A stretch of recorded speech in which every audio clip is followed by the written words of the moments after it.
el derecho divino y todo ese tipo de cosas, ¿no?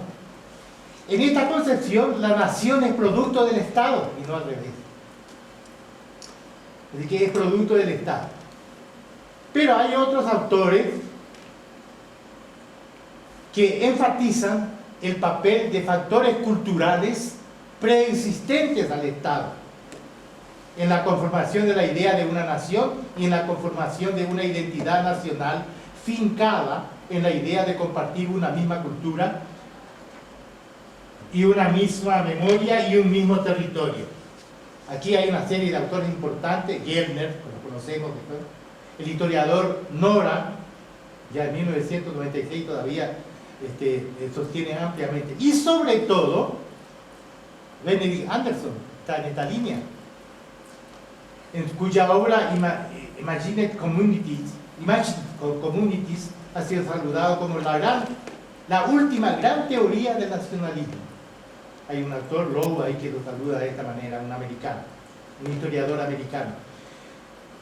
Se puede afirmar que en México el concepto político de nación, la nación como cuerpo político soberano, digamos así, prevalece hasta la segunda mitad del siglo XIX, esa dimensión política de que habíamos hablado. Recién en la segunda mitad del siglo XIX se introduce con fuerza la dimensión que yo llamo cuasi étnica, que postula rasgos culturales idiosincráticos y su preexistencia en la historia.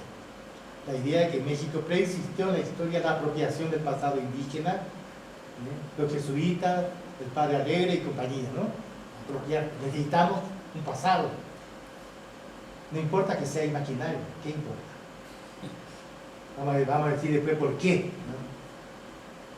Así que en esta época introduce la función cuasi étnica, produciéndose de este modo una fusión entre ambos aspectos, el político y el histórico-cultural de la nación. Aquí habría que decir muchas cosas, tratándose de México en particular, de cómo se fue elaborando el concepto de una identidad mexicana. Todo el asunto comienza, como ustedes saben, con la invasión de Napoleón a España, de Pepe Botella, ¿no? Que me llamaban los españoles. Cuando de repente, imagínense, toda la familia real a Bayona, descabezada por lo tanto, ¿y dónde quedó la soberanía? Gran problema. Se forman juntas, comienza a formularse poco a poco la idea de que la soberanía reside, digamos así, en las naciones y en las provincias. Viene Cádiz, viene la Constitución de Cádiz, la Junta, primeramente, digamos así, de Cádiz, etcétera, etcétera. El gran problema que se crea por la acefalía y que repercute aquí. Ahí comienza todo. ¿Qué pasa? Pues antes se forman juntas en toda América Latina. Primeramente se pensaba que la nación tendría que ser la nación americana, el conjunto de todas las posesiones de España en América, ¿no?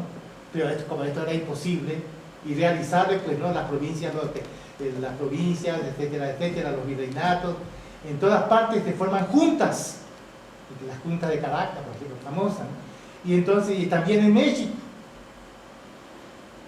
Y poco a poco la idea de que después de todo, originariamente, pues la soberanía viene del pueblo, digámoslo así, y que era el pueblo el que transfería, comunicaba la soberanía al rey, que por lo tanto preexistía la soberanía, digamos así, esta idea poco a poco se establece y en México pues se consolida con la independencia. Entonces tuvimos que forjar, tuvimos que fabricar, tuvimos que inventar literalmente una nación buscando rasgos culturales supuestamente compartidos y una historia común. Tuvimos que inventar. Nation building, ¿no? Este es el proceso. Bueno, analicemos brevemente los componentes de esta definición. Decimos que es una comunidad imaginada porque, como puntualiza Anderson, aún los miembros de la nación más pequeña no llegarán a conocer nunca a la mayoría de sus connacionales, ni se encontrará con ellos, ni oirán hablar de ellos, y sin embargo, en la mente de cada uno de ellos vive la imagen de su comunión. Está genial. Una comunidad que no es tal, pero que es imaginada.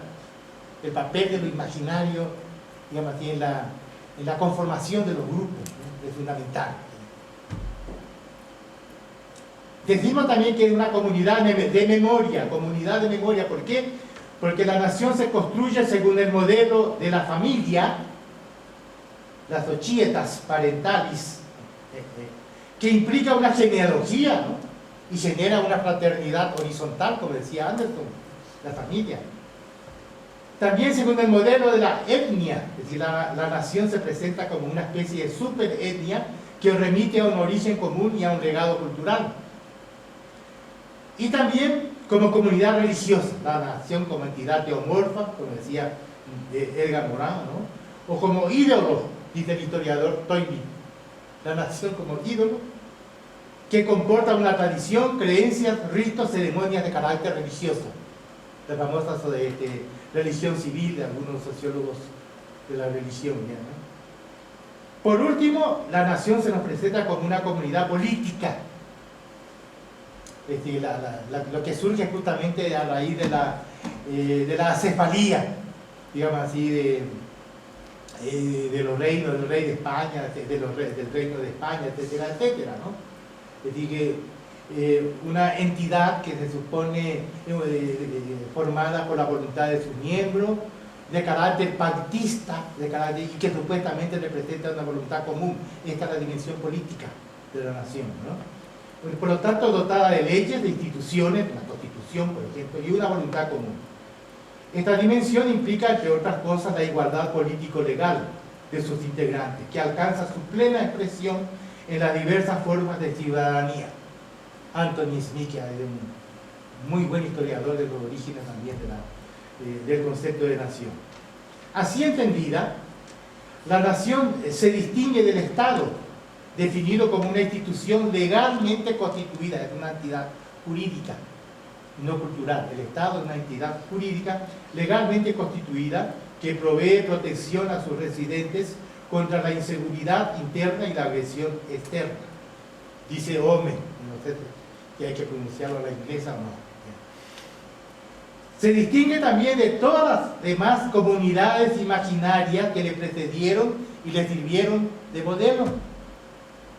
Porque, sin excepción, las comunidades imaginadas que le precedieron fueron siempre fuertemente jerarquizadas. Piensen más en la Iglesia Universal, el cuerpo místico, ¿no? Jerarquizadas, mientras que la nación se presenta, como dice Anderson, como una profunda camaradería horizontal fundada en mitos fraternales. Otra vez la imaginación, mitos fraternales.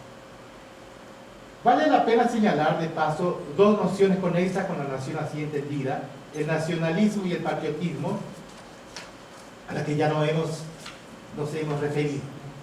Adelante. Es muy importante esto, se trata de las nociones que hemos dado ahora, tienen una enorme elasticidad. Rosa de Luxemburgo decía que son empty envelopes, ¿no? Y que son como sobres vacíos, como recipientes vacíos, porque el contenido puede variar enormemente, ¿no? Entonces es muy importante, esto es lo que vamos a tratar de probar. No existe un nacionalismo esencial. Ningún sociólogo, ningún antropólogo puede admitir el esencialismo en la definición de una identidad colectiva, ¿eh? No existe un nacionalismo esencial, sino muchos nacionalismos.